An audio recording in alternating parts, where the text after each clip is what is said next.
तो आज हम पॉलिटेक्निक की किताब से दूसरा पाठ स्टार्ट कर रहे हैं, घातांक एवं करणी। ये देख लीजिए आप, घातांक एवं करणी।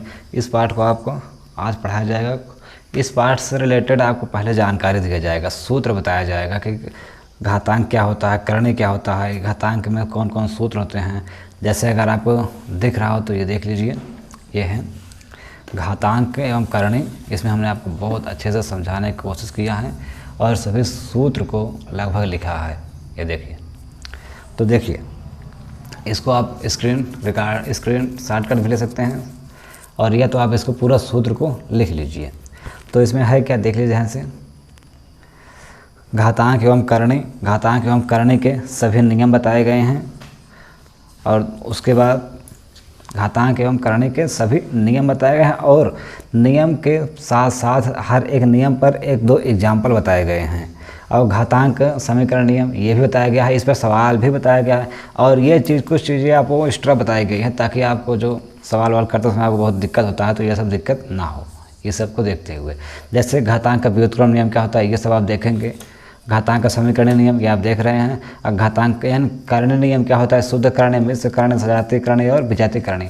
अब देखिए, और ये चीज़ हमने बताया है खासकर सजातीय करणी का जोड़ घटाना गुणा भाग, विजातीय करणी का जोड़ घटाना गुणा भाग, और शुद्ध करणी मिश्र करणी में संबंध क्या होता है, इनको कैसे बनाया जाता है। तो यानी कि हम कह सकते हैं कि घातांक और करणी को हमने बढ़िया से पहले इसको अच्छे से समझाया है एक पाठ में, फिर इसके बाद यह पाठ स्टार्ट करेंगे। अगला वीडियो आएगा इस पाठ को लेकर, इसमें जितने भी सवाल हैं सब बताए जाएंगे। तो हाँ, इस पर एक चीज़ ध्यान दीजिए कि इसके बाद वीडियो जो स्टार्ट होगा तो शुरुआत में इसकी आवाज़ थोड़ा सा लीड, मतलब माइक नहीं लगा था, इसकी वजह से आवाज़ धीम है, तो आप आवाज़ तेज़ करके सुनिएगा या लीड लगा कर सुनिएगा, उसके बाद फिर आवाज़ बीच में आपको सही मिल जाएगा।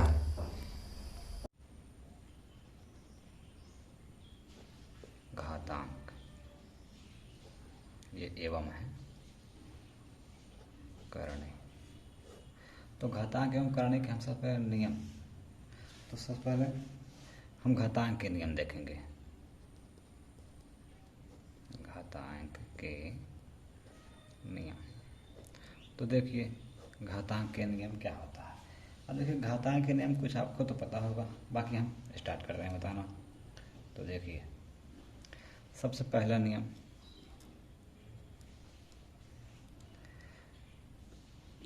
एक्स की पावर ए एक्स की पावर बी। तो हम जानते हैं एक्स की पावर ए प्लस बी। यदि आधार बराबर हो और घात आपस में अलग अलग हो तो, और बीच का चिन्ह है गुणा, ये गुणे का चिन्ह है। अगर दोनों के बीच में गुणा का चिन्ह है और आधार बराबर है तो घातें आपस में जुड़ती हैं। अब इसके लिए जानकारी आपको ये तो पता ही होगा कि ऊपर वाले को देखिए, ये जैसे x की पावर a लिखा है तो इसमें क्या है, x को आधार कहते हैं, आधार, तथा a जो ऊपर है a को घातांक कहते हैं, यानी घात कहते हैं। ये यानी ये है x की घात a, x की घात b, तो गुणे में है तो दोनों घात जुड़ जाएगा। ये हमारा पहला नियम है।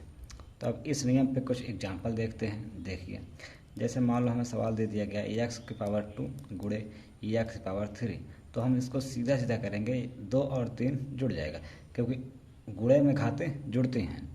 एक्स 2 प्लस 3 यानी कि एक्स घाते 3 2 5। और देखिए जैसे मान लो एक्स घाते यहाँ पर हमने दे दिया 5 गुणे एक्स घाते 3 गुणे एक्स घाते 7, मतलब कुछ ज़्यादा है लेकिन सब गुणे में है, तो समझ लीजिए सबके घाते आपस में जुड़ जाएंगे। ये देखिए 5 3 8 8 7 15, यानी यस घाते 15 हो गया। तो ये पहला नियम है कि गुणे में घाते जुड़ती हैं, अगर आधार बराबर हैं तो गुणे में घाते जुड़ती हैं। अब दूसरा नियम भी देख लीजिए, अगर आधार बराबर है और यहाँ भाग का चिन्ह है तो भाग में घाते घटती हैं, यानी ये हो जाएगा एक्स ए माइनस बी। ये देखिए दूसरा नियम है हमारा। अब इसका एक एग्जाम्पल समझ लीजिए, जैसे मान लीजिए हमारे पास सवाल दे दिया एक्स घाते 3 भाग में एक्स घाते 2, तो इसमें हम क्या करेंगे, नीचे कर देते हैं, यहाँ नहीं, ये घाते आपस में घट जाए, 3 में से 2 घटेगा एक्स घाते 1, एक लिखा नहीं जाता है, ये हमारा उत्तर हो जाएगा। और एक एग्जांपल देख लीजिए, जैसे मान लीजिए हमारे पास सवाल दे दिया यक्स घाते 5 और यहाँ दे दिया भाग में यक्स घाते 2, तो हम इसको क्या करेंगे, घात आपस में घट जाएगी। ये देखिए यक्स घाते 3, ये हमारा आंसर हो गया। अब इसको आप बढ़िया समझ सकते हैं। और यही हो सकता है कभी किसी सवाल अंक पर हमें सवाल दे दिया जाए, अंक पर जैसे मान लीजिए हमने यहाँ पे कर लिया 2 घाते हमें यहाँ पे 10 दे दिया, फिर भाग 2 घाते यहाँ 5 कर दिया, तो हम क्या करेंगे, दोनों का आधार बराबर है तो भाग में घाते घटती हैं, यानी 2 10 में से 5 घटेगा, यानी 2 घाते 5 बचेगा। ये हमारा आंसर हो गया। और मान लीजिए अगर यह चीज़ गुणा में आ गया, जैसे मान लो 5 घाते 3 गुणे 5 घाते 6, तो अब ये दोनों गुणा में है तो गुणे में घाते जुड़ती हैं, तो 5 घाते 3 प्लस 6 यानी हो जाएगा 6 3 9, यानी 6। ये हो गया हमारा उत्तर। अब देखिए अगर मान लीजिए हमें कोई ऐसा सवाल दे दिया जाए जिसमें गुणा भाग दोनों हों, तो उसे कैसे करते हैं, ये मानिए जैसे मान लिया हमने 6 कर दिया गुणे यस घाते यहाँ पर हमने 7 कर दिया और यहाँ पे भाग का चिन्ह लगा दिया और ये कर दिया यस घाते 3।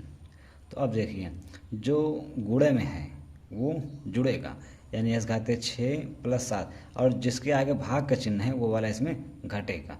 चाहे आप ऐसा करें चाहे तो पहले इसको जोड़ लीजिए, यस घाते 3, पहले गुणे में घाते जोड़ेंगे 7 6 13, यानी यस घाते 13, उसके बाद ये भाग वाला है तो ये वाला घटा देना है, सीधा सीधा हमारे पास बचेगा 10। ये और चाहे तो आप डायरेक्ट ही कर दीजिए एक ही लाइन में कि यक्स घात 6 जिसके आगे गुणा का चिन्ह है वो रहेगा प्लस में, जिसके आगे माइनस भाग का चिन्ह हो जाएगा माइनस में, तो आप सीधा सीधा इसे घटाएंगे तो आपको मिलेगा 6 7 6 13, 13 में 3 के 10, यानी यक्स घाते 10। तो आप ऐसा भी इसको कर सकते हैं और इसको ऐसा भी आप कर सकते हैं, दोनों तरीके से। तो ये समझ में आ गया होगा। तो और आगे देखिए, जैसे मान लीजिए हम इसको एक मतलब 2 नियम हो गया, अब तीसरा नियम,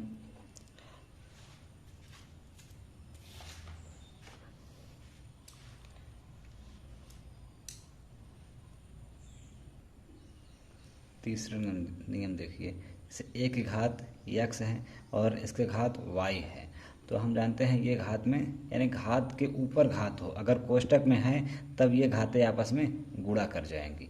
इस पर एग्जांपल देखिए, जैसे अगर यहाँ हमने लिखा 2 की घाते 5 और घात यहाँ 3 लगा दिया, तो ये हो जाएगा 2 घाते 5 गुणे 3, यानी कि ये गुणा कर जाएगा, 5 यहाँ 15, यानी 2 घाते 15। ये हमारा आंसर आ गया।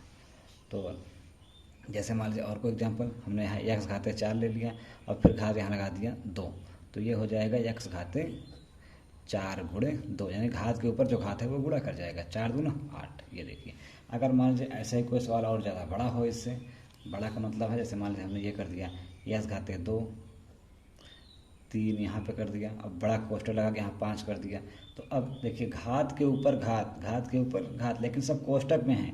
अगर कोष्टक में सब है तो समझ लीजिए सभी आपस में गुणा हो जाएंगे। ये तो 3 दूना 6 अच्छापन 30, यानी यस घाते 30, ये हमारा आंसर आ गया। तो आप समझ लीजिए अगर घात के ऊपर घात है तो गुणा होगा। ये एग्जाम्पल आपको समझ आ गया होगा। तो देखिए दूसरा बता रहे हैं आपको एग्जाम्पल। चलिए अगला नियम देखिए। अगला नियम देखने से पहले थोड़ा हम आपको घात बताना भूल गए कि घात क्या है। तो घात क्या है देखिए, यानी किसी अंक के ऊपर जितना अंक लगाना होता है उसे हम उसी की घात कहते हैं। जैसे देखिए अगर 2 के ऊपर हमने 2 रखा तो इसका मतलब है इसको 2 बार लिखा जाएगा, 2 दूना 4। अब मान लीजिए हमने यहाँ पे लिखा 2 की घात 3 लिख दिया, तो हम इसको 3 बार लिखेंगे, 2 गुणे 2 गुणे 2 गुणे 2, 2 दूना 4 4 दूना 8, ये हो गया। अगर मैंने 2 घाते 4 है तो हम इस 2 को 4 बार लिखेंगे, 2 गुणे 2 गुणे 2 गुणे 2, 2 दूना 4 4 दूना 8 8 दूना 16, ये देखिए।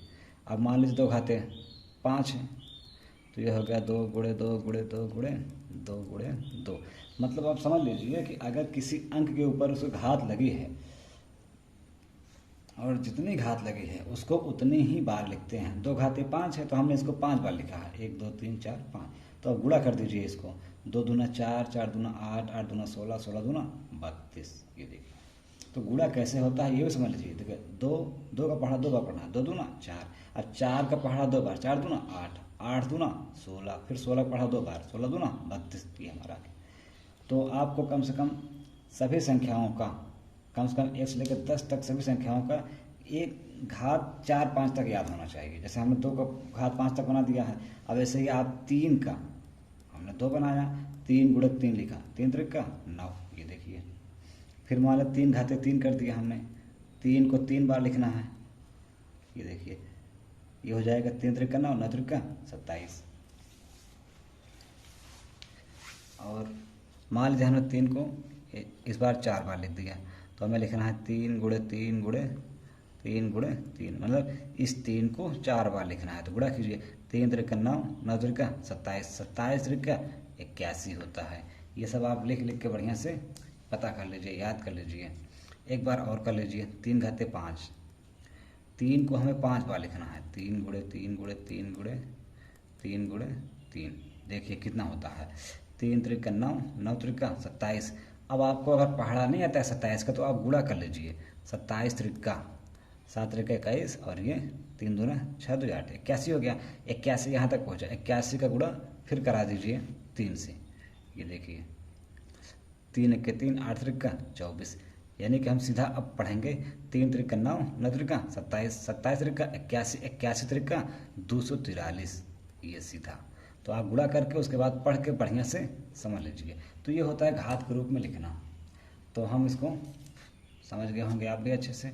तो आगे देखिए दूसरे में हम आपको ये बता रहे हैं एग्जाम्पल कि जैसे मान लीजिए हमारे पास कोई अंक लिखा है, ये 3 बार लिखा है 2, तो हम क्या लिखेंगे, 2 घाते 3 लिख देंगे। मान लीजिए x गुणे x गुणे x गुणे x, अगर ये 4 बार लिखा है, घाते 4 कर देंगे। मतलब कोई भी अंक गुणा में जितनी बार लिखा होगा तो हम उसका घात उतना लिख देते हैं, ये तो आपको पता ही है। तो चलिए ये हो गया जानकारी। तो अब आगे बढ़ते हैं अगले नियम पर।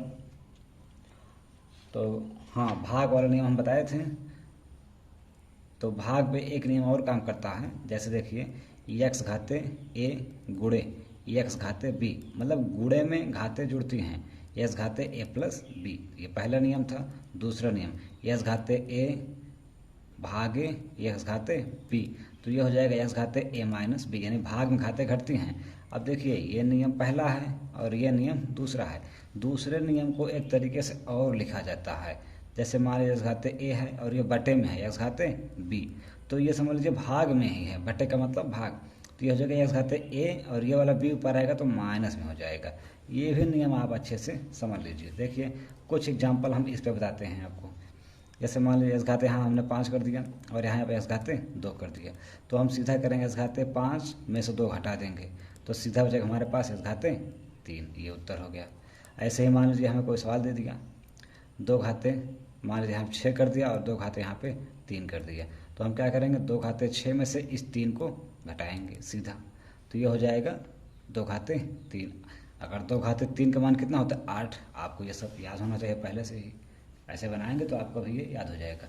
ठीक, तो ये हो गया। अगला देखिए नियम, देखिए सूत्र का उल्टा भी सूत्र होता है। जैसे हम आपको यहाँ समझा दें, अभी अभी आप लोगों ने पढ़ा है x घाते a गुणे x घाते b बराबर x घाते a प्लस b, यानी गुणे में घाते जुड़ती हैं। हम इसको ऐसा भी कह सकते हैं कि x घाते a प्लस b, यानी जो ऊपर घात जुड़ी हुई है वो एक बार a लिखा जाए, x घाते a और x घाते b, हम इसको ऐसा भी लिख सकते हैं। तो आवश्यकता पड़ने पे कुछ हमें सवाल करना होगा इसी टाइप से, तो हम उसको बताएंगे आपको। जैसे मान लीजिए हमारे पास दे दिया x घाते a प्लस 2, तो हम इसको करेंगे x घाते a इंटू x घाते 2, ऐसे। ये होता है सूत्र के अनुसार चेंज करना। अब देखिए हमें सवाल में कहीं कहीं पर कुछ ऐसा मिलेगा, 2 घाते x प्लस 3, तो हम क्या करेंगे, इसको 2 घाते x अलग कर लेंगे, 2 घाते 3 अलग कर लेंगे। अब आप जानते हैं 2 घाते 3 का मतलब 8 होता है, तो ये सूत्र के अनुसार आप चेंज करना सीख लीजिए। अब देखिए जैसे दूसरा नियम है, दूसरा नियम क्या है, ये वाला भाग वाला लेंगे, ठीक है। तो इसमें क्या है, x घाते a माइनस b, तो हम इसको कर देंगे x घाते a, ऐसा भी आप कर सकते हैं, x घाते माइनस b ऐसा भी कर सकते हैं, और अगर आप चाहें तो x घाते a माइनस b को यस घाते ए ऊपर और बी वाला नीचे आप कर सकते हैं, ये दोनों हैं, यानी सूत्र का उल्टा सूत्र। जैसे मान लीजिए हमने सवाल को यहाँ पे लिखा और ये कर दिया हमने यस घाते, मान लीजिए यस घाते -3 है तो हम करेंगे यस घाते x और इंटू यस घाते -3, या हम इसी को कह सकते हैं सीधा यस घाते x -3 को सीधा यस घाते x बट्टे यस घाते 3, ऐसा नीचे, चाहे ऐसा कीजिए चाहे ऐसा कीजिए। तो ये सूत्र के अनुसार आप सूत्र का उल्टा भी सूत्र जानते रहिए, आगे आपको सवाल में इसे बताया जाएगा। तो ठीक है, ये हो गया। तो अगला नियम देखते हैं। अगला नियम देखिए, अगला नियम हमारा ये कह रहा है अगर ये a की पावर x है तो अगर इसको हम नीचे भेजेंगे तो इसका चिन्ह बदल जाएगा, माइनस हो जाएगा ये, और अगर यहाँ माइनस हो जाएगा प्लस। जैसे देखिए ये तो सूत्र है, हम इसके अनुसार चलते हैं सवाल पर। देखिए जैसे मान लीजिए एक्स घाते -1 है तो ये नीचे आएगा तो एक्स घाते 1 हो जाएगा प्लस में। अगर एक्स घाते यहाँ -2 है तो ये नीचे आएगा एक्स स्क्वायर प्लस में हो जाएगा, और एक्स घाते -3 है तो ये एक्स घाते 3 आएगा तो प्लस में हो जाएगा, और एक्स घाते यहाँ पे 4 है तो ये नीचे आएगा तो घात प्लस में हो जाएगा।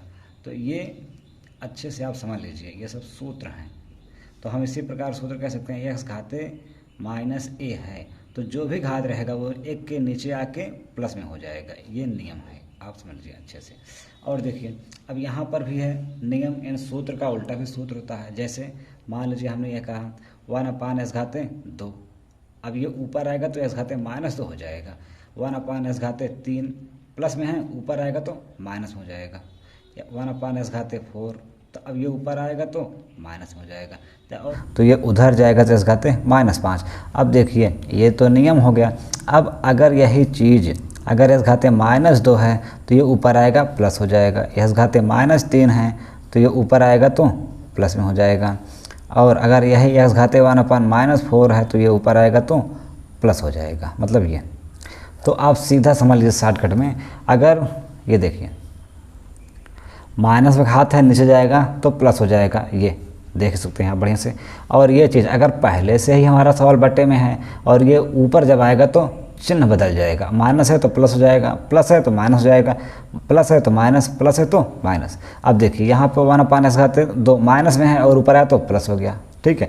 तो इस नियम को भी आप समझ लीजिए, क्योंकि ऐसे ही सवाल हैं तो हम आगे बताएंगे।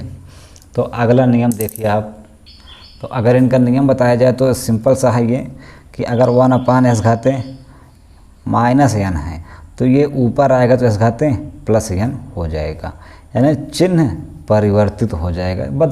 तो अब हम आपको घातांक समीकरण नियम बताएंगे। तो ये देख लीजिए घातांक समीकरण नियम। अब ये घातांक समीकरण नियम क्या है आप जानते होंगे। जैसे मान लीजिए हमें कोई सवाल देता है x घाते a बराबर s घाते b, तो हम सीधा सीधा लिखेंगे x जो बराबर उसे छोड़ देंगे, a बराबर b, ये हमारा उत्तर हो जाता है। तो इसी पर सवाल बनते हैं, तो हम इसको पहले लिखवा दें आपको, ये नोट में लिख लीजिए, आप समझ लीजिए बढ़िया से। यदि घातांक समीकरण का आधार बराबर हो तो घाते आपस में बराबर होती हैं। इसको लिखिए, यदि घातांक समीकरण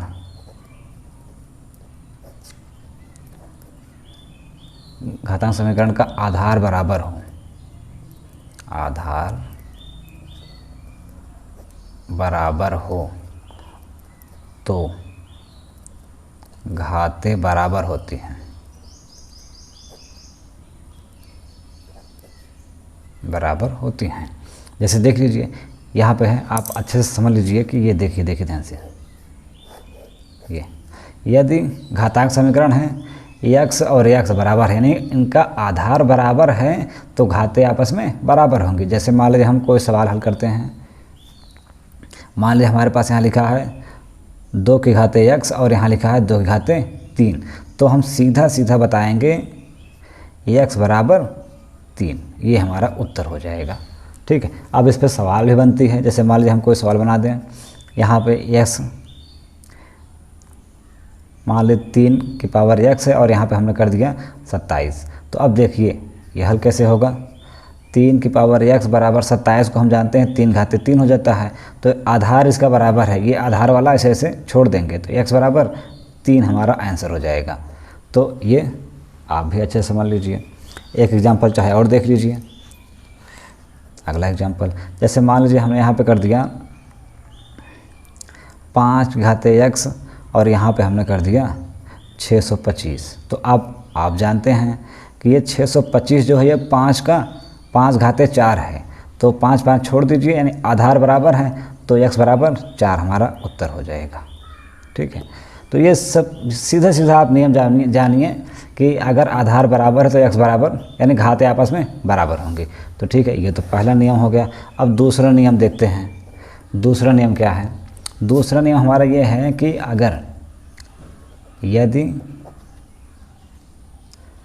x घाते a और y घाते a, यहाँ पर आप देखिए हमने क्या किया है, घात को बराबर किया है और आधार अलग अलग है, तो x बराबर y ये हो जाएगा। अर्थात यह नियम ये है कि अगर आधार यानी घातांक समीकरण का आधार नहीं, घातांक समीकरण का घात बराबर हो तो आधार बराबर होती हैं।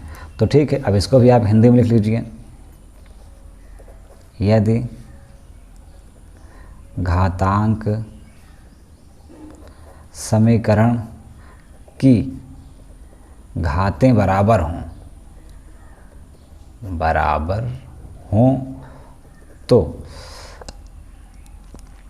आधार बराबर होते हैं। आधार बराबर होती हैं। ये अलग है, ये अलग है। ठीक है, तो अब इसका एग्जाम्पल भी आप समझ लीजिए। जैसे मानिए हमने कोई सवाल ले लिया, यदि x की पावर यहाँ पर हमने कर दिया 3 और यहाँ पर y की पावर 3 कर दिया, तो हम सीधा कह सकते हैं x बराबर y। जैसे मान लीजिए कोई और दूसरा एग्जाम्पल ले लें, यदि 2 की घाते x और यहाँ पर हमने कर दिया x घाते x, ये देखिए, तो x ये बराबर है, इसको छोड़ देना है, तो 2 बराबर x, ये हमारा हो गया। और देखिए जैसे मान लीजिए हमने कोई आपके किताब के जैसा एग्जाम्पल लेना हो, तो उसमें क्या रहता है, ज़्यादातर देखा जाए तो मान लीजिए हमने 2 घाते x कर दिया और यहाँ पर 5 घाते x कर दिया, तो ये तो कम सटीक है क्योंकि यहाँ पे घात हमें बराबर दिखाना है। ठीक है, तो मान हमने इसको 4 कर दिया, यहाँ पे इसको 4 कर दिया, 2 घाते 4 और यहाँ पे है x घाते 4, तो यहाँ पे 2 बराबर x यानी x बराबर 2 हमारा आंसर आ गया। अब आप एक बार फिर से और समझ लीजिए बढ़िया से। देखिए यहाँ पे है x घाते 3 और यहाँ पे है 8, तो अब आप जानते हैं कि 8 को हम 2 घाते 3 लिख सकते हैं। देखिए आधार बराबर है तो छोड़ दीजिए, x बराबर यानी घात बराबर है, छोड़ दीजिए, x बराबर 2 हमारा आंसर हो गया। तो ये हो गया। ये थोड़ा ऑनलाइन पढ़ाने में अभी दिक्कत होता है, आवाज़ सही से नहीं हो पाता है, तो धीरे धीरे समझ में आ जाएगा, हमें भी पकड़ में आ जाएगा कि कैसे पढ़ाना होता है ऑनलाइन। अब इसमें देखिए कोई रहता नहीं है, अकेले आप अपने आप पढ़ाते चले जाइए तो थोड़ा सा दिक्कत रहता है। तो आगे देखिए, हाँ, तो ये एग्जाम्पल समझ में आ गया होगा आपको। जैसे मान लीजिए हम इसी प्रकार को एग्जाम्पल और ले लेते हैं। जैसे मानिए y घाते हमने यहाँ पे 2 कर दिया और यहाँ पर हमने कर दिया 25। ठीक है, तो अब देखिए हम इसको करेंगे y बराबर 2 और 25 को हम ले सकते हैं 5 घाते 2। अब देखिए घात बराबर हैं तो आधार बराबर होंगे, y बराबर 5, ये हमारा आंसर हो गया। तो बस आपको इतना ही समझना है। ठीक है, तो ये नियम आपको समझ में आ गया होगा। तो आगे बढ़ते हैं हम। ये सब आप नियम समझ लीजिए, सवाल में आएंगे, यूज होंगे, तो वहाँ पे हम आपको और अच्छे से समझा देंगे। तो ये नियम हो गया, घातांक समीकरण का नियम हो गया। अब घातांक का व्युत्क्रम नियम देख लीजिए, यानी घात का व्युत्क्रम नियम, ये क्या होता है इसको भी समझ लीजिए आप बढ़िया से। घात का व्युत्क्रम नियम, देखिए घात का व्युत्क्रम नियम क्या होता है इसको आप अच्छे समझ लीजिए। देखिए घात का व्युत्क्रम नियम ये है, x घाते यहाँ पे n है और यहाँ पर a लिखा है, तो जब ये n उधर जाएगा तो x घाते ये x की पावर उधर जाएगा तो 1/n हो जाएगा। ठीक है, ये देखिए जैसे मान लीजिए हमें कोई सवाल ले लिया और यहाँ हमें लिखा है x घाते 3 और बराबर यहाँ पे है 2, तो हम क्या करेंगे, इस 3 को उधर भेजेंगे तो 2 के घाते 1/3 हो जाएगा ऐसे। ठीक है, ये होता है। और जैसे मान लीजिए यहाँ हमने कर दिया x घाते 5 और बराबर यहाँ हमने कर दिया 6, तो ये 5 उधर जाएगा तो 6 की घाते 1/5 हो जाएगा ऐसे। ये नियम है घातांक के व्युत्क्रम करने। अब देखिए अगर ये नियम है तो हम अगर इसी का उल्टा नियम बनाएं तो वो भी नियम बन जाएगा। जैसे अगर मान लीजिए a घाते 1/2 है तो बराबर यहाँ b है, तो ये उधर जाएगा यानी 1/2 उधर जाएगा तो a बराबर क्या हो जाएगा, b का स्क्वायर। ठीक है, और जैसे मान लीजिए हमारे पास यहाँ लिखा है 2 घाते 1/3 बराबर यहाँ x है, तो जब ये उधर जाएगा तो हो जाएगा 2 घाते x³। और देखिए जैसे यहाँ पे x घाते 1/5 है बराबर यहाँ पर 2 है, तो ये 5 उधर जाएगा तो x घाते 2 घाते 5 में चेंज हो जाएगा। ठीक है, तो ये एग्जाम्पल आप अच्छे समझ लीजिए। जैसे y घाते यहाँ मान लीजिए हमारे पास 1/6 है और यहाँ हमारे पास 3 है, तो ये देखिए ये 1/6 उधर जाएगा तो 3 के घाते 6 लग जाएगा। ये नियम आप अच्छे से समझ लीजिए क्योंकि आगे चल के ये सब उपयोग होंगे। तो ये घातांक के नियम हैं। अब घातांक के नियम और आप देख लीजिए, जैसे मान लीजिए x गुणे y और घात में यहाँ पर n है, तो समझ लीजिए यह घात दोनों पर लग जाएगा, x घाते n गुणे x घाते y घाते n। ये देखिए अब इस पर एग्जाम्पल बताया जाए तो देखिए जैसे मान लीजिए हमारे पास यहाँ लिखा है ab की पावर 2 है, तो हम यहाँ पे a का स्क्वायर कर देंगे और b का स्क्वायर कर देंगे। जैसे देख लीजिए हमारे पास a b c 3 लोग हैं, तो तीनों के ऊपर घात 5 लगा है, तो यह घात 5 जो है एक बार a पर लगेगा, एक बार b पर लगेगा और एक बार c पर लगेगा। ये देखिए ठीक है। और मान लीजिए अगला नियम, जैसे अगर ये भाग में है x/y, घाते यहाँ पर n है, तो ये एक बार x पे लगेगा और एक बार y पर लगेगा, यानी दोनों पे लगेगा। अब इसका एग्जांपल समझिए आप बढ़िया से। जैसे मान लीजिए हमें दे दिया कि 2/3 घाते यहाँ 5, तो ये 5 जो है एक बार 2 के ऊपर लगेगा और एक बार 3 के ऊपर लगेगा, ये ऐसे। तो ये नियम के अनुसार आप इसको अच्छे से समझ लीजिए। अब देखिए यहाँ पे जो भी नियम बताए गए हैं उन नियम का उल्टा भी नियम होता है। जैसे मान लीजिए हमें x घाते 2 दे दिया गया और y घाते 2, हमें आवश्यकता पड़ने पर हम इन दोनों को x y घाते 2 भी कर सकते हैं। ये भी नियम, यानी पहले नियम का देखिए ये पहला नियम है, पहले नियम का उल्टा है। अब देखिए दूसरे नियम का उल्टा नियम भी है। अगर x और ये है y, अगर इन पे घात समान है, 3 घाते हैं, तो हम इसको क्या करेंगे x/y घाते 3 ऐसा, यानी कि नियम का उल्टा भी नियम होता है। ये देखिए, तो जो भी कोष्टक में है ये सब हमारे घातांक के नियम हैं। और मान लीजिए कभी हमें सवाल कोई ऐसा मिल गया कि a b c गुणे d और घाते यहाँ पर n है, तो समझ जाइए यह n सब पे लगेगा। एक बार ये a पर लगेगा, फिर b पर लगेगा, फिर c पर लगेगा, फिर d पर, यानी कि गुणा और भाग में है घात ऊपर तो वह सब पर लगेगा बारी बारी। तो ये भी नियम हो गया। एक नियम और आप समझ लीजिए कि जैसे मान लीजिए हमें कोई सवाल दे दिया गया x/y घाते मान लीजिए a है, ठीक है, तो हम इसको चाहे तो y/x कर देंगे, यानी कि सवाल को उल्टा कर दिया तो यहाँ पे माइनस चिन्ह लग जाएगा। अब ये माइनस चिन्ह लगता कैसे है उसको आप थोड़ा सा समझ लीजिए। जैसे मानिए हमने ले लिया x घाते y, ये देखिए a, अब अगर हम चाहें तो इसको नीचे भेजें, यानी पुराने सूत्र के अनुसार x घाते a के अनुसार इसे नीचे भेजेंगे तो ये हो जाएगा माइनस में, ये सूत्र आपने पढ़ा है, तो इसी के अनुसार इसको अगर हम नीचे भेज दें तो ये हो जाएगा माइनस में। ये देखिए हो गया माइनस में।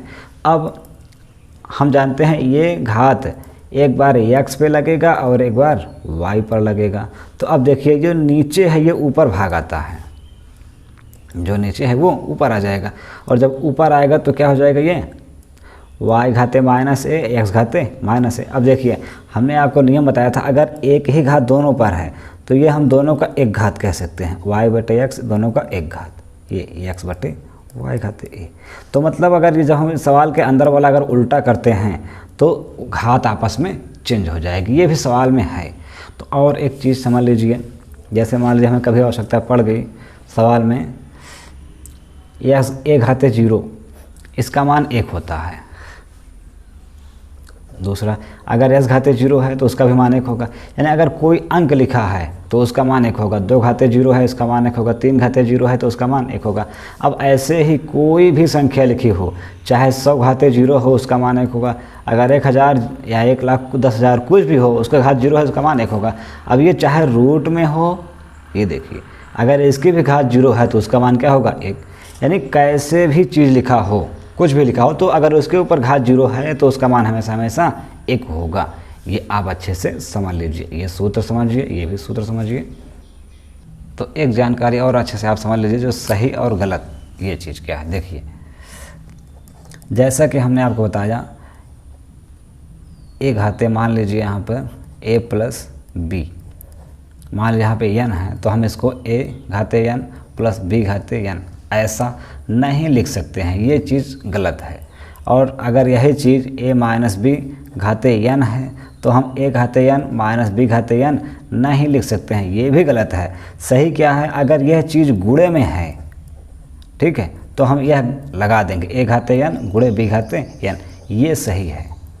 अगर यही चीज़ भाग में है, ये देखिए, तो ये भाग पर भी लागू होता है नियम, ठीक है। तो आप इसको अच्छे समझ लीजिए। अगर हमारा सवाल बीच में प्लस है तो वो हम उसको एक एक पर नहीं लगा सकते हैं, माइनस है तो भी नहीं लगा सकते हैं। अगर गुणा भाग है तब वो दोनों पर लग जाएगा। इस नियम को आप अच्छे से समझ लीजिए, गलत सही का नियम। तो अब थोड़ा हम आगे देखते हैं करणी का नियम। अब ये करणी क्या है, चलिए अब करणी का नियम देखते हैं। तो करणी का नियम आप लोग जानते होंगे, यानी कि यह वर्गमूल का ही उल्टा होता है, यानी वर्ग कह सकते हैं घातांक का उल्टा होता है। करणी का जो चिन्ह होता है कुछ ऐसे बनता है, ये इसी प्रकार से। वैसे इस करणी का मान हमेशा 1/2 होता है, ये आप अच्छी तरह जानते होंगे। तो देखिए, तो करणी का नियम आप देखिए, करणी का नियम आप अच्छी तरह से जानते होंगे। जैसे घातांक का नियम वैसे ही करणी का नियम भी होता है। जैसे ये देखिए, अगर a/b हैं दोनों तो ये एक बार a पे लग जाएगा, एक बार b पे लग जाएगा। और इसी प्रकार अगर दोनों चीज़ गुणा में है, a और b, इसके अंदर करणी है तो ये दोनों पर लग जाएगा। ये देखिए, एग्जाम्पल के रूप में जैसे कोई अंक ले लिया जाए तो देखिए ध्यान से, मान लीजिए हमने यहाँ पर ले लिया 2 गुणे 3, दोनों पे करणी का चिन्ह है, तो यह करणी एक बार 2 पे लग जाएगा और एक बार 3 पर लग जाएगा। और मान लीजिए हमें सवाल दे दिया जाता है बट्टे में, जैसे मान लीजिए हमने 5/6 ले लिया, तो यही करणी एक बार 5 पे लग सकती है और एक बार 6 पे लग सकता है। तो ये नियम होता है, करणी का नियम है। तो करणी का नियम अगला देखिए, अगर करणी ऐसे है, यानी कि देखिए ये x लिखा हुआ है, और मान लीजिए हम इसी के ऊपर एक करणी और लगा दे रहे हैं, यहाँ पर यम, ठीक है। तो ये करणी आपस में गुणा हो जाएगा, यानी x घाते ये हो जाएगा यम गुणे n। आपको कम सही दिख रहा है तो हम चलिए इसे फिर से लिखते हैं। जैसे मान लीजिए हमें यहाँ पे a दे दिया और फिर इसके अंदर यहाँ पर b दे दिया और यहाँ पे हमें कोई अंक दे दिया x, तो हम इसको लिखेंगे सीधा सीधा कि x एक करणी का चिन्ह है a गुणे b, ये सीधा गुणा हो जाएगा। जैसे इसका कोई एग्जांपल लिया जाए तो देखिए, हमने ये कर दिया यहाँ पर 2 और फिर यहाँ कर दिया हमने 3 और यह कुल है 5 के घात के रूप में, तो ये हो जाएगा 2 गुणे 3 और रूट में रहेगा 5, तो 3 दूना 6, यानी कि हम कह सकते हैं 6√5। ये देखिए, और करणी में तो ये आपको पता ही होगा कि जैसे मान लीजिए हमने ये कहा रूट एक्स का मतलब होता है 1/2, और यहाँ पर मान लीजिए अगर 3 लिखा है तो इसका मतलब होता है 1/3, और मान लीजिए हमें यहाँ पर 4 लिखा है तो ये होता है s घाते 1/4, और मान लीजिए यहाँ पर मतलब जो कुछ लिखा रहेगा तो वो यहाँ हमारे n है, s घाते इतना है तो s घाते 1/n। तो ये हमारा सूत्र होता है, इसको आप समझ लीजिए अच्छे से। अच्छा, सूत्र का उल्टा भी सूत्र होता है, ये तो आप पहले समझ चुके हैं। अब करणी देख लीजिए, करणी के प्रकार।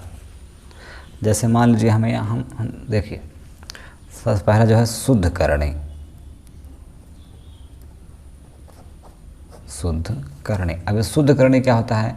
जिसका गुणनखंड केवल एक हो उसे हम शुद्ध करणी कहते हैं। जैसे एग्जाम्पल को बताया जाए तो √2 है, मान लिया यहाँ 3√4 है, और यहाँ कुछ भी लिख, यहाँ 5 है, यहाँ पर 7 है, कुछ भी है। तो अब देखिए रूट के अंदर केवल एक अंक है, तो वो सब क्या है?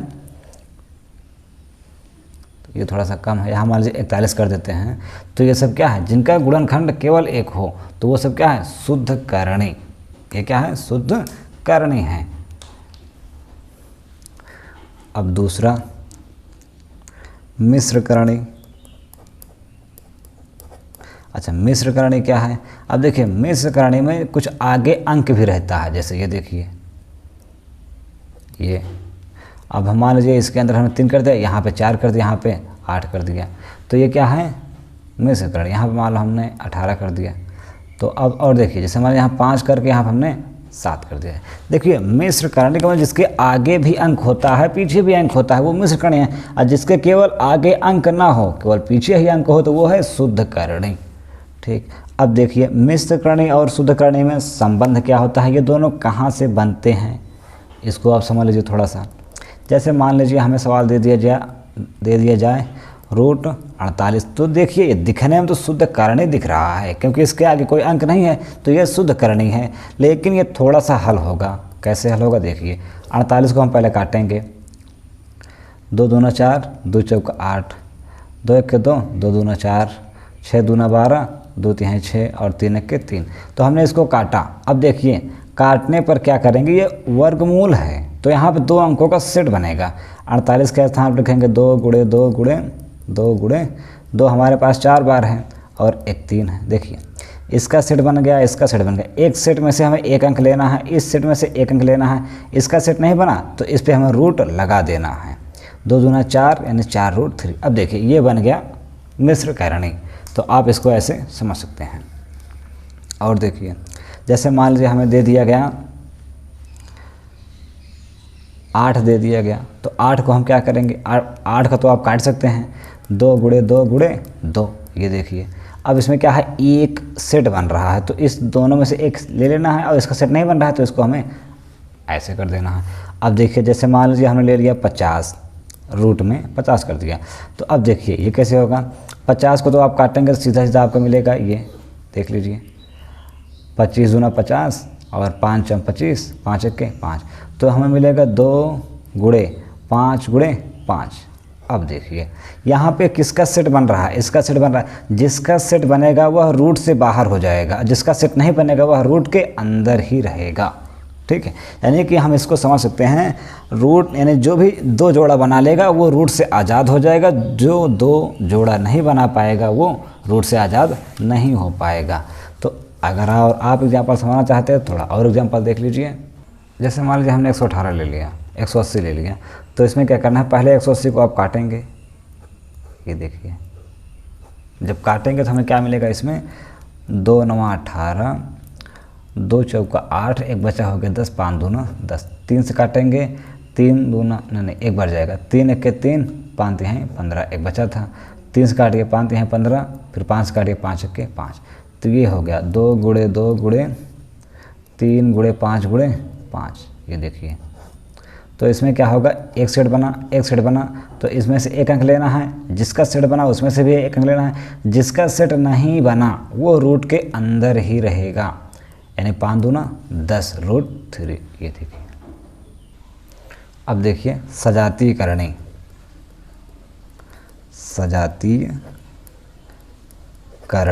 सजातीय करणी क्या है?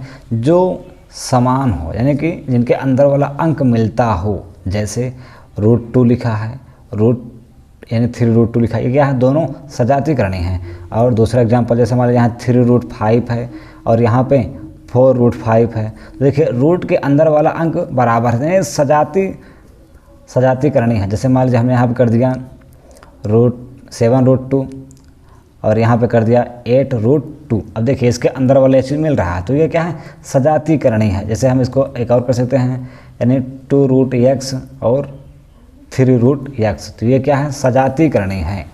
अब सजाती करनी में थोड़ा सा एक चीज़ आप समझ लीजिए, सजाती करनी आपस में जुड़ते हैं और घटते हैं। अच्छा, इसका नियम थोड़ा अलग बताएंगे। अभी विजातीय करनी भी देख लीजिए, विजातीय करनी। अब देखिए विजातीय करनी क्या है, ये भी आप समझ लीजिए। जिसके रूट के अंदर वाला अंक ना मिलता हो उसे हम विजातीय करनी कहते हैं, और जिसके रूट के अंदर वाला अंक मिलता हो उसे हम सजातीय करनी कहते हैं। जैसे देखिए 2 रूट 7 और यहाँ कामा लगाया, यहाँ पे 3 रूट 8 कर दिया। तो अब देखिए इसके अंदर रूट 7 है, इसके अंदर रूट 8 है, तो यहाँ पे क्या है, ये विजातीय करनी है। जैसे एग्जांपल और देख लीजिए, मान लें हमने यहाँ 7 रूट 3 ले लिया और यहाँ हमने कर दिया 5 रूट 7 कर दिया। तो देखिए इसके अंदर वाला अंक नहीं मिल रहा है, तो ये विजातीय करनी है। जैसे मान लीजिए हमें x रूट 2 ले लिया और यहाँ पे y रूट 3 ले लिया, तो अब इसके अंदर वाला नहीं मिल रहा है। और कभी कभी हो सकता है कि हमें आगे वाला अंक मिला दे, जैसे 3 रूट 2 और यहाँ कर दे 3 रूट 5। तो देखिए ये विजातीय करनी है, क्योंकि रूट के अंदर वाला अंक नहीं मिल रहा है। तो आप बस सीधा ऐसे समझिए, अगर रूट के अंदर वाला अंक मिल रहा है, सेम है, तो समझ लीजिए सजातीय करनी है। रूट के अंदर वाला अंक नहीं मिल रहा है तो वह विजातीय करनी है। अब सजातीय और विजातीय करनी में संबंध क्या है, ये भी आप थोड़ा समझ लीजिए। सजातीय करनी विजातीय करनी क्या मतलब, कैसे जुड़ते हैं, कैसे घटते हैं, इसको भी आप थोड़ा सा देख लीजिए। देखिए सजातीय करणी आपस में जुड़ते हैं, विजातीय करणी आपस में नहीं जुड़ते हैं। देखिए सजातीय करणी का हम लिख दे रहे हैं, सजातीय करणी का जोड़ घटाना गुणा भाग बताएंगे, ठीक है, जोड़ घटाना गुणा भाग सब बताएंगे। तो देखिए पहले जोड़, जैसे मान लीजिए हमें 2 रूट 7 दे दिया प्लस 3 रूट 7 दे दिया, तो ये जुड़ जाएगा। 2 और 3 आगे वाला, 3 2 5 रूट 7 ऐसे हो जाएगा। और दूसरा एग्जांपल, जैसे मान लीजिए हमें यहाँ पे 5 रूट 2 दे दिया और यहाँ पे 5 रूट 2 दे दिया, यहाँ पे 15 कर दिया हमने, और यहाँ पे हमने 3 रूट 2 कर दिया। अब देखिए सब में रूट के अंदर वाला सब चिन्ह समान है, तो ये सजातीय करनी है, तो यहाँ पे सब जुड़ जाएंगे। यानी 5 + 15 + 3 और 1 रूट 2 लिखा रहेगा। 15 5 20 3 23, हम डायरेक्ट कह सकते हैं 23 रूट 2, ये हो गया। और देखिए इसी का घटाना भी होता है, जैसे मान लो 5 रूट 2 है और यहाँ हमने कर दिया 3 रूट 2, तो ये घट जाएगा। 5 में 3 गए 2, यानी 2 रूट 2, ये देखिए। और देखिए जैसे मान लीजिए हमने यहाँ पे कर दिया 10 रूट 3 और यहाँ पे कर दिया हमने 4 रूट 3, तो अब ये घटेगा, यानी ये 4 जो है ये 10 से घट जाएगा, तो कितना बचेगा 6, यानी 6 रूट 3, ये देखिए। अब देखिए थोड़ा गुणा भी देख लीजिए, जैसे मान लीजिए हमें 2 रूट 3 और गुणे 4 रूट 3। अगर सजातीय श्रेणी का मतलब इसका हम जो गुणा करेंगे तो क्या होगा, सजातीय करने का। देखिए सजातीय करने का गुणा जो होता है आगे आगे अंक वाला गुणा कर जाएगा, यानी कि 4 दूना 8। अब देखिए रूट 3 2 बार है, तो जहाँ भी रूट 3 2 बार हो तो उसका मान हमेशा 1 अंक होता है। जैसे ये देख लीजिए आप यहाँ पे, अगर रूट 2 2 बार है तो उसको हम 2 अकेले लिखेंगे। रूट 3 लिखा है तो उसको हम 3 अकेले लिखेंगे। अर्थात आप नियम समझ लीजिए, रूट ए अगर 2 बार है तो ये ए अकेले लिखा जाएगा। यानी कोई भी संख्या है जो गुणा कर रहा है, अगर रूट में समान है तो वो गुणा हो जाएगा, यानी कि रूट हट जाएगा 3, तो 8 3 का 24, ये देखिए। जैसे मान लीजिए हमने इसको एक और ले लिया 8 रूट 2, यहाँ पे 2 रूट 2, तो ये पहले से गुणा का 8 दूना 16, रूट 2 गुणा करके 2 अकेले बचेंगे, तो 16 दूना 32, ये हमारा उत्तर हो गया। अब देखिए अच्छा इसका भाग भी होता है। भाग जैसे मान लीजिए हमने यहाँ पे 8 रूट 3 दे दिया भागे, और यहाँ पे 2 रूट 3 दे दिया। देखिए भाग का मतलब होता है बटे, भाग का मतलब बटे होता है, बटे का मतलब ये देखिए। अब देखिए रूट 3 कट गया, 4 दूना 8, यानी ये 4 हमारा आंसर आ गया। अब देखिए ये तो नियम अलग से हैं। अब थोड़ा सा और विजातीय करने का गुणा भाग देख लिए, जोड़ घटाना गुणा भाग। तो विजातीय करने का क्या कैसे होता है उसको देखिए। जब विजातीय करनी हो, जैसे मान लीजिए हमें यहाँ पे दे दिया गया 3 रूट 2 + 4 रूट 5, तो देखिए अगर विजातीय करनी है यानी इसके अंदर वाला अंक नहीं मिल रहा है तो ये जुड़ेगा नहीं, हम इसे कुछ नहीं कर सकते, यही इतना छोड़ देना है। प्लस हो या माइनस हो, जैसे मान 3√2 + 4√5, तो ये भी जुड़ेगा नहीं कि 4 3 7 8 करते, ऐसा कुछ नहीं, इसको हम कुछ कर ही नहीं सकते, इसको इतने पर ही छोड़ देते हैं। इसका अच्छा गुणा देख लीजिए, 3√2 × 4√5, लेकिन गुणा होगा। अब गुणा कैसे होगा, ये वाला अंक इससे कर लेगा 4 × 3 और ये वाला अंक 2√5 आपस में गुणा कर लेंगे। देखिए 4 तिहाई 12 और ये इसके अंदर हो जाएगा, 5 दूना 10, हम सीधा सीधा कहेंगे 12√10। अब देखिए जैसे मान लीजिए हम एक छोटा सा एग्जाम्पल और लेते हैं, यहाँ हमें दे दिया गया 4√2 और यहाँ पे दे दिया गया 3√5। तो अब देखिए शॉर्टकट करते हैं, ये अंक वाला अंक से गुणा करेगा जो रूट के बाहर है, 4 तिहाई 12 गुणे रूट के अंदर जो है वो अंदर गुणा करेगा, 5 दूना 10, यानी ये हो गया 12√10। ठीक है, तो हम ऐसे इसको एकदम शॉर्टकट 4 तिहाई 12 5 दूना 10 सीधा कर सकते हैं।